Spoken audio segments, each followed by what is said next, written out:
pertama, ada geopolitik sebagai faktor ekonomi makro. Jadi, geopolitik merupakan hubungan antara kondisi geografis, kekuatan politik, dan kepentingan ekonomi suatu negara dalam hubungan internasional.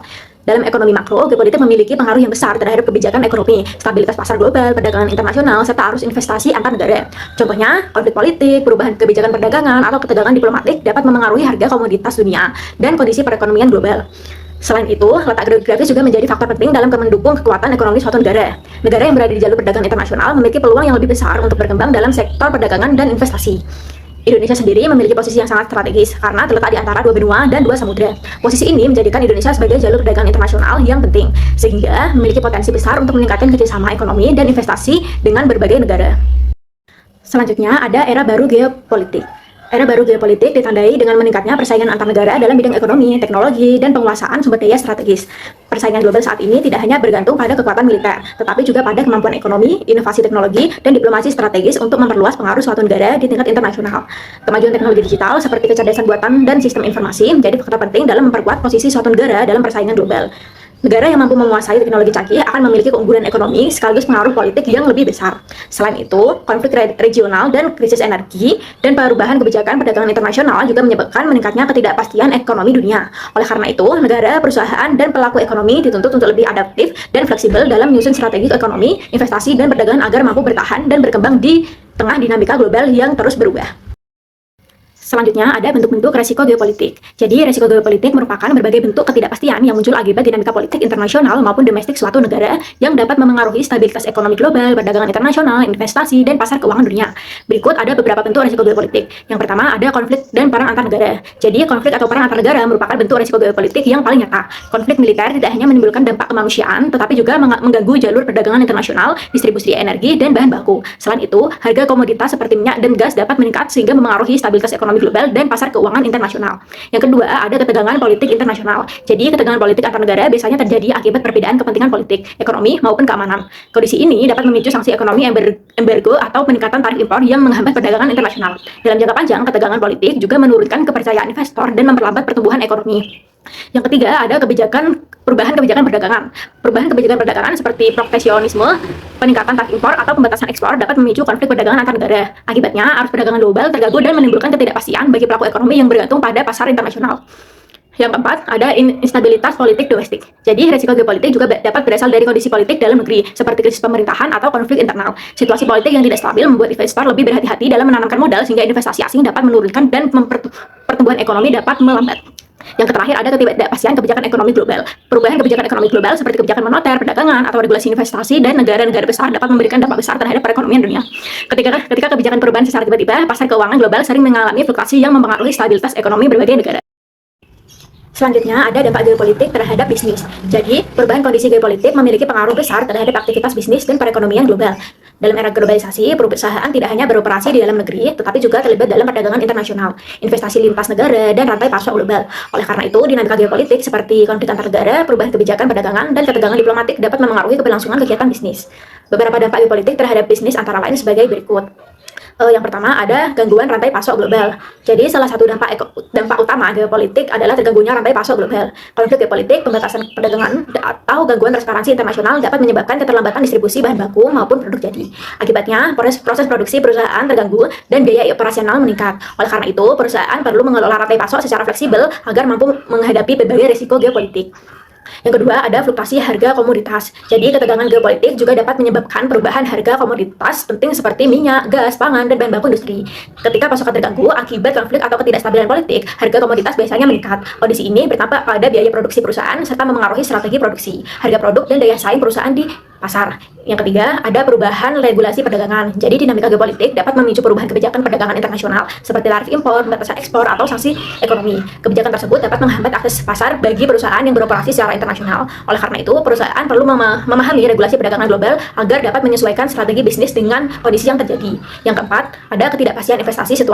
Situasi geopolitik yang tidak stabil dapat meningkatkan risiko investasi. Investor biasanya mempertimbangkan stabilitas politik dan ekonomi sebelum menanamkan modal. Jadi ketika terjadi konflik politik atau ketegangan internasional, investor menjadi lebih berhati-hati sehingga arus investasi asing dapat menurun dan memengaruhi pertumbuhan ekonomi serta perkembangan dunia usaha. Yang terakhir ada perubahan strategi bisnis global. Jadi perubahan geopolitik juga mendorong perusahaan untuk menyesuaikan strategi bisnisnya. Beberapa langkah yang sering dilakukan adalah diversifikasi pasar, mencari pemasok alternatif, atau memindahkan lokasi produksi ke negara yang lebih stabil. Strategi tersebut dilakukan untuk mengurangi risiko geopolitik serta menjaga keberlanjutan operasional perusahaan dalam jangka panjang. Selanjutnya itu ada disrupsi rantai pasok global. Nah, penyebab disrupsi rantai pasok adalah gangguan pada proses produksi dan distribusi barang, sehingga pengiriman barang tidak berjalan dengan lancar. Karena ekonomi antar negara itu saling terhubung. Gangguan di satu negara bisa berdampak ke negara yang lain. Ada beberapa penyebabnya, yaitu yang pertama ada krisis global dan bencana. Contohnya, pandemi COVID-19 yang menyebabkan pembatasan aktivitas, penutupan perbatasan, dan berhentinya produksi sehingga pengiriman barang tersebut akan menjadi terhambat.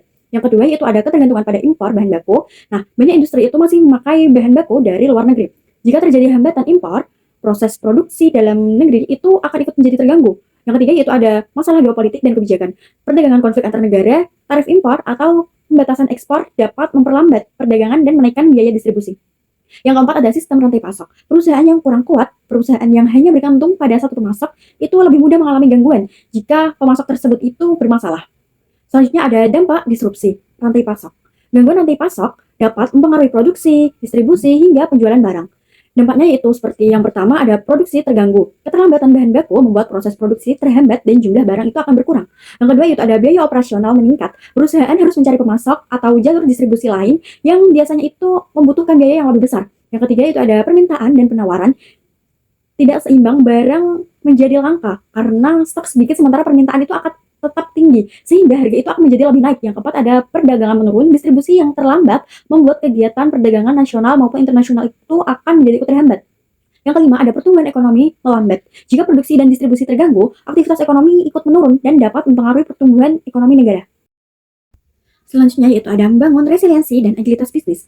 Nah, definisi resiliensi dan agilitas dalam menghadapi persaingan dan perubahan ekonomi, perusahaan perlu mampu bertahan sekaligus cepat dan menyesuaikan diri. Karena itu, resiliensi dan agilitas menjadi hal penting dalam sebuah bisnis. Yang pertama itu ada resiliensi, yaitu kemampuan perusahaan untuk bertahan dan bangkit saat menghadapi krisis atau gangguan bisnis. Nah, perusahaan yang resilient itu mampu tetap menjalankan operasional, menyesuaikan strategi bisnis, dan mengelola risiko dengan lebih baik lagi. Resiliensi dalam perusahaan dapat dilihat melalui beberapa tahapan, yaitu yang pertama ada respon, artinya yaitu merespons sebuah masalah. Yang kedua ada recover, yaitu memulihkan operasional. Yang ketiga ada thrive, yaitu berkembang menjadi lebih kuat. Nah, agilitas atau agility yaitu kemampuan perusahaan untuk cepat menyesuaikan diri terhadap perubahan pasar, teknologi, dan kebutuhan konsumen. Ada beberapa contoh penerapan agilitas dalam perusahaan, yaitu yang pertama ada melakukan inovasi produk sesuai dengan kebutuhan pasar. Yang kedua yaitu ada memanfaatkan teknologi digital untuk meningkatkan efisiensi kerja. Yang ketiga ada menyesuaikan strategi bisnis sesuai perubahan ekonomi dan pasar. Dengan agilitas perusahaan dapat mengambil putusan lebih cepat dan tetap mampu bersaing. Nah, pentingnya resiliensi dan agilitas. Resiliensi itu membantu perusahaan bertahan saat krisis, sedangkan agilitas membantu perusahaan cepat menyesuaikan diri terhadap perubahan. Dari keduanya ini, itu penting agar bisnis tetap berjalan dan mampu bersaing. Strategi membangun resiliensi rantai pasok. Agar rantai pasok tetap berjalan lancar, perusahaan perlu memiliki strategi untuk menghadapi gangguannya. Nah, ada beberapa strategi, yaitu yang pertama ada diversifikasi pemasok. Perusahaan bekerjasama dengan beberapa pemasok agar tidak bergantung pada satu pemasok saja. Yang kedua yaitu ada pemanfaatan teknologi digital. Teknologi membantu memantau stok, distribusi, dan permintaan pasar secara lebih cepat dan akurat. Yang ketiga ada perencanaan produksi yang tepat. Nah, perusahaan memperkirakan kebutuhan pasar agar stok dan produksi itu akan tetap seimbang. Yang keempat ada meningkatkan koordinasi distribusi. Kerjasama yang baik dengan pemasok dan distributor itu akan membantu pengiriman barang lebih lancar dan tepat waktu. Selanjutnya itu ada diversifikasi pemasok. Diversifikasi pemasok adalah strategi perusahaan dengan menggunakan lebih dari satu pemasok bahan baku agar rantai pasok menjadi lebih aman. Jika hanya bergantung pada satu pemasok, perusahaan itu bisa mengalami masalah ketika terjadi keterlambatan pengiriman atau stok bahan baku yang terbatas. Dengan memiliki beberapa pemasok, perusahaan memiliki alternatif sumber bahan baku, proses produksi akan tetap berjalan, dan resiko gangguan operasional dapat dikurangi. Selain itu, perusahaan juga bisa membandingkan harga, kualitas, dan ketepatan pengiriman dari setiap pemasok, hingga dapat memilih yang paling sesuai dengan kebutuhan. Selanjutnya adalah multisourcing dan regionalisasi. Multisourcing dan regionalisasi merupakan strategi rantai pasok untuk menghadapi resiko global seperti perang dagang, pandemi, dan krisis logistik. Multisourcing adalah penggunaan lebih dari satu pemasok untuk produk atau komponen yang sama agar perusahaan tidak bergantung pada satu supplier saja. Strategi ini membantu mengurangi resiko gangguan pasokan, menjaga produksi tetap berjalan, dan meningkatkan fleksibilitas perusahaan. Dalam penerapannya, perusahaan memilih beberapa pemasok berdasarkan harga, kapasitas, lead time, dan keandalan. Selain itu, perusahaan juga mengatur pembagian pesanan agar biaya dan resiko tetap seimbang. Strategi ini terbukti mampu meningkatkan ketahanan rantai pasok saat terjadi disrupsi. Regionalisasi adalah pengaturan produksi berdasarkan kawasan agar lebih dekat dengan pasar. Salah satu contohnya adalah strategi Cina Plus 1, yaitu tetap memproduksi di Cina tetapi menambah produksi di negara lain seperti Vietnam, India, atau Indonesia. Contohnya, Apple memindahkan sebagian produksinya, iPhone, ke India untuk mengurangi ketergantungannya pada Cina. Selain itu, ada juga nearshoring, yaitu memindahkan produksi ke negara yang lebih dekat dengan pasar utama agar pengiriman lebih cepat dan risiko logistik lebih kecil. Dengan kombinasi multisourcing dan regionalisasi, perusahaan dapat menyeimbangkan efisiensi biaya, kecepatan distribusi, dan ketahanan rantai pasok. Selanjutnya adalah buffer stock. Buffer stock adalah persediaan cadangan yang disiapkan perusahaan untuk menghadapi gangguan pasokan atau lonjakan permintaan. Strategi ini penting di tengah kondisi global yang tidak menentu, seperti pandemi, konflik geopolitik, dan juga krisis logistik. Dengan adanya buffer stock, perusahaan tetap bisa menjalankan produksi meskipun terjadi keterlambatan bahan baku atau peningkatan permintaan secara tiba-tiba. Agar lebih efektif, buffer stock biasanya dikombinasikan dengan EOQ, dinamis atau Economic Order Quantity, yaitu metode untuk menentukan jumlah pemesanan yang paling optimal sesuai kondisi nyata. EOQ dinamis membantu perusahaan menentukan kapan harus memesan ulang dan berapa jumlah stok yang diperlukan, sehingga risiko kehabisan stok dapat dikurangi tanpa menambah biaya penyimpanan terlalu besar. Kombinasi buffer stock dan EOQ dinamis memberikan banyak manfaat, seperti menjaga kelancaran operasional, mencegah kehilangan penjualan, serta meningkatkan kepuasan pelanggan. Strategi ini banyak digunakan pada industri makanan, farmasi, fashion, hingga UMKM di Indonesia. Bahkan penggunaan sistem digital dan forecasting dapat membantu perusahaan memantau stok secara real time dan meningkatkan efisiensi biaya inventory. Dari sisi manajemen, perusahaan perlu menggunakan data permintaan sebelumnya, melakukan monitoring stok secara rutin, serta memanfaatkan dashboard digital agar pengelolaan persediaan lebih akurat. Dengan demikian, buffer stock dan EOQ dinamis tidak hanya membantu menjaga efisiensi biaya, tetapi memperkuat ketahanan bisnis dalam menghadapi ketidakpastian global. Selanjutnya yaitu digitalisasi rantai pasok. Digitalisasi rantai pasok adalah penggunaan teknologi digital untuk meningkatkan efisiensi, visibilitas, dan ketahanan bisnis. Strategi ini membantu perusahaan, terutama UMKM, mengatasi masalah logistik, keterlambatan distribusi, dan perubahan permintaan pasar. Dengan sistem digital, proses rantai pasok dapat dipantau secara real time, sehingga operasional menjadi lebih cepat dan terkontrol.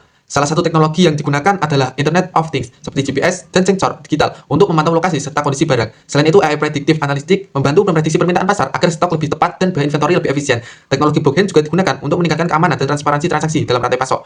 Jika teknologi tersebut digabungkan, perusahaan dapat membangun digital twin, yaitu simulasi virtual rantai pasok untuk membantu pengambilan keputusan dan mengantisipasi risiko. Bagi UMKM, digitalisasi dapat dimulai dari langkah sederhana seperti menggunakan masa bisnis atau sistem ERP berbasis cloud agar bisnis lebih efisien dan adaptif. Selanjutnya yaitu strategi membangun agilitas bisnis. Agilitas bisnis adalah kemampuan perusahaan untuk cepat beradaptasi terhadap perubahan pasar, teknologi, dan kondisi ekonomi. Bagi UMKM di Indonesia, agilitas penting untuk menghadapi persaingan global dan perusahaan kebutuhan konsumen. UMKM yang agil biasanya lebih mudah berinovasi, menyesuaikan strategi, dan menjaga keberlanjutan usaha. Konsep agilitas bisnis meliputi kepekaan terhadap peluang pasar, kepemimpinan yang cepat dalam mengambil keputusan, serta fleksibilitas dalam mengelola sumber daya. Selain itu, penggunaan teknologi digital seperti ERP dan AI Analytics membantu perusahaan bekerja lebih efisien dan responsif. UMKM Indonesia memiliki kekuatan pada jaringan lokal dan biaya operasional yang rendah, tetapi masih menghadapi tantangan dalam literasi digital. Dengan dukungan e-commerce dan program pemerintah, UMKM dapat meningkatkan kemampuan digital agar lebih kompetitif dan siap menghadapi perubahan bisnis yang dinamis. Selanjutnya ada produk dan produksi fleksibel. Produksi fleksibel adalah strategi manufaktur yang memungkinkan perusahaan menyesuaikan jenis dan jumlah produk dengan cepat sesuai kebutuhan pasar. Dengan sistem ini, perusahaan tetap dapat menjaga efisiensi meskipun terjadi perubahan permintaan, tren konsumen, atau kondisi pasar yang tidak menentu. Produksi fleksibel membantu perusahaan menjadi lebih adaptif, inovatif, dan mampu bersaing di era bisnis modern ini. Konsep produksi fleksibel mencakup fleksibilitas produk, volume produksi, mesin, jalur produksi, dan tenaga kerja. Artinya, perusahaan dapat menambah variasi produk, meningkatkan atau mengurangi jumlah produksi sesuai kebutuhan, serta menggunakan mesin serbaguna agar proses produksi lebih efisien. Selain itu, tenaga kerja yang memiliki berbagai keterampilan juga membantu perusahaan lebih cepat beradaptasi terhadap perubahan khususnya. Salah satu teknologi pendukung produksi fleksibel adalah Flexible Manufacturing System atau FMS, yaitu sistem produksi berbasis otomatisasi dan integrasi digital. Dengan FMS, perusahaan dapat mengganti jenis produk dengan lebih cepat tanpa harus mengubah lini produksi secara besar-besaran. Bagi UMKM di Indonesia, sistem ini sangat membantu untuk mengikuti tren pasar, meningkatkan inovasi, serta memperkuat daya saing di tengah persaingan bisnis yang semakin dinamis. Materi selanjutnya yaitu organisasi flat atau organisasi pipih dan skenario planning. Organisasi flat atau organisasi pipih merupakan struktur organisasi yang memiliki sedikit tingkatan hierarki dengan tujuan meningkatkan efisiensi dan efektivitas organisasi. Dalam struktur ini, proses pengambilan keputusan menjadi lebih cepat karena jalur birokrasi lebih singkat. Organisasi flat juga membuat perusahaan lebih responsif terhadap perubahan dan lebih mudah beradaptasi dengan kondisi yang dinamis. Namun, karena pimpinan memiliki lebih banyak bawahan langsung, diperlukan koordinasi dan komunikasi yang baik antar bagian organisasi.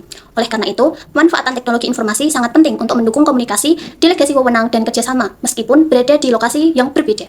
Struktur organisasi flat umumnya cocok diterapkan pada organisasi yang agil, fleksibel, dan mampu bergerak cepat.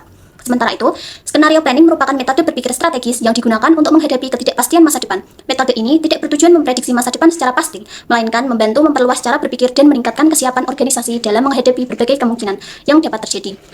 Skenario planning bekerja dengan menyusun berbagai kemungkinan masa depan ke dalam bentuk skenario yang struktur sehingga memudahkan organisasi dalam mengambil keputusan strategis. Selain itu, digunakan dalam dunia bisnis dan militer. Skenario planning juga menjadi alat pembelajaran yang mendorong dialog strategis, refleksi kritis, dan pola pikir sistematis. Dalam organisasi flat, skenario planning sangat efektif karena didukung oleh proses pengambilan keputusan yang cepat, kolaboratif, dan fleksibel.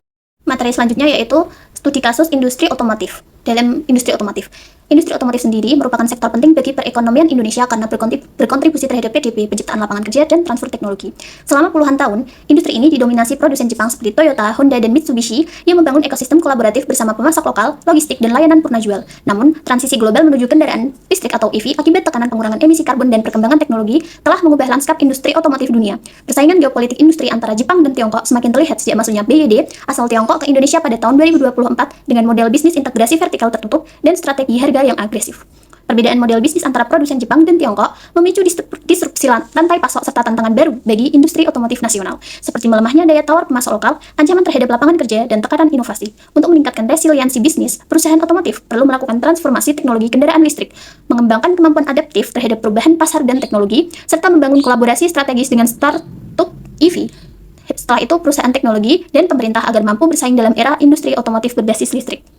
Krisis semikonduktor. Semikonduktor atau microchip merupakan komponen penting dalam berbagai teknologi modern seperti komputer, telepon, kendaraan, hingga sistem pertahanan militer. Produksi chip membutuhkan teknologi yang tinggi, proses manufaktur yang rumit, serta investasi besar, sehingga semikonduktor menjadi produk strategis yang sangat bernilai dalam ekonomi global.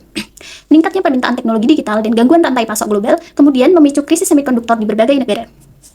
Krisis tersebut diperparah oleh persaingan teknologi antara Amerika Serikat dan Tiongkok dalam memperebutkan dominasi industri chip. Amerika Serikat menerapkan pembatasan ekspor teknologi chip canggih ke Tiongkok guna mempertahankan keunggulan teknologinya. Sebagai respon, Tiongkok meningkatkan investasi besar dalam penelitian dan mengembangkan semikonduktor domestik untuk mengurangi ketergantungan pada teknologi asing. Persaingan ini dikenal sebagai perang microchip yang berdampak pada sektor ekonomi, keamanan nasional, dan hubungan geopolitik global. Krisis semikonduktor memberikan dampak besar terhadap industri otomotif, elektronik, dan telekomunikasi karena kelangkaan chip menghambat proses distribusi dan produksi. Banyak perusahaan mengalami keterlambatan produksi serta peningkatan biaya operasional akibat terbatasnya pasokan microchip. Kondisi tersebut menunjukkan bahwa semikonduktor telah menjadi elemen penting dalam stabilitas ekonomi global dan keberlanjutan rantai pasok industri modern. Baik, kalau sebelumnya kita memahami tentang krisis semikonduktor, sekarang kita akan mempelajari mengenai resiliensi terhadap krisis semikonduktor. Krisis semikonduktor global yang terjadi setelah pandemi COVID-19 menunjukkan tingginya ketergantungan dunia terhadap rantai pasok chip yang terpusat di beberapa negara tertentu, gangguan produksi, kelangkaan bahan baku, serta meningkatnya ketegangan geopolitik menyebabkan industri otomotif, elektronik, hingga telekomunikasi mengalami hambatan produksi. Untuk menghadapi kondisi tersebut, banyak negara mulai menerapkan strategi resiliensi dengan memperkuat produksi semikonduktor domestik agar tidak terlalu bergantung pada negara lain. Amerika Serikat mengesahkan CHIPS dan Science Act sebagai upaya meningkatkan investasi dan kapasitas produksi chip dalam negeri sekaligus memperkuat posisinya dalam persaingan teknologi global. Selain itu, Amerika Serikat bekerja sama dengan Jepang dan Belanda untuk membatasi transfer teknologi semikonduktor canggih ke Tiongkok, serta membangun jaringan produksi chip global yang lebih aman dan stabil. Di sisi lain, persaingan geopolitik juga membuat negara-negara dengan industri semikonduktor maju semakin memanfaatkan teknologi sebagai aset strategis dalam ekonomi dan politik internasional. Taiwan misalnya mempertahankan perannya sebagai pusat produksi chip dunia melalui TSMC yang menjadi pemasok utama bagi berbagai perusahaan teknologi global. Kondisi ini menunjukkan bahwa strategi resiliensi pasca krisis tidak hanya berfokus pada peningkatan kapasitas produksi, tetapi juga diversifikasi rantai pasok, penguatan kerjasama internasional, serta peningkatan investasi dalam penelitian dan inovasi teknologi. Dengan langkah tersebut, negara dan perusahaan diharapkan mampu menjaga stabilitas industri global, mengurangi risiko gangguan produksi, serta meningkatkan daya saing teknologi di tengah ketidakpastian geopolitik dunia. Baik, kesimpulan dari pembahasan yang telah kami sampaikan yaitu perubahan geopolitik global dapat mempengaruhi stabilitas ekonomi, perdagangan, investasi, dan rantai pasok internasional. Konflik politik serta gangguan distribusi bahan baku seperti krisis semikonduktor berdampak pada kenaikan biaya dan hambatan produksi. Oleh karena itu, perusahaan dan negara perlu membangun resiliensi dan agilitas melalui diversifikasi pemasok, regionalisasi stok cadangan, digitalisasi rantai pasok, serta inovasi agar mampu beradaptasi dan menjaga daya saing di tengah ketidakpastian global.